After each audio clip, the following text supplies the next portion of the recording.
I don't know about you, but as a homemaker, I always have a bajillion things to do, and self-care is nowhere near the top of the list. But today, on day 29 of the FlyLady 31 Baby Step Challenge, we are going to focus on self-care, specifically with the weekly self-care mission. Every single week, the FlyLady has a self-care mission that is super duper fun, and we are going to incorporate that into our weekly habits. You can place it anywhere where it makes sense for your life, morning, afternoon, or evening. I placed mine in the afternoon. So we're going to check out what this week's self-care is, and moving forward, every single day, we're going to spend at least 10 minutes in self-care. And once a week, we are going to do the self-care mission. Okay, so this is the self-care mission for this week. It looks super duper fun. Every week it changes. You can always find it on the launch pad, and I'll also link it down below.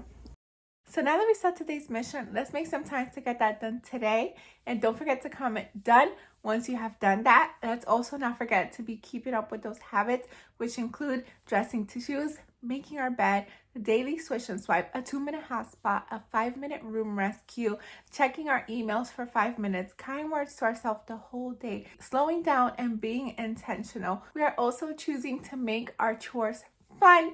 Then we are doing a 15-minute declutter, a 15-minute rest, a daily cleaning mission. We're also making sure to be drinking our water as well as starting dinner as early as possible. We are setting out our clothes for tomorrow. We are shining our things, and we are getting to bed on time. Don't forget to comment down when you finish today's challenge, and I'll see you tomorrow for day 30 of the FlyLady 31 Baby Step Challenge. Thank you so much for watching. Until next time, to God be the glory. Bye.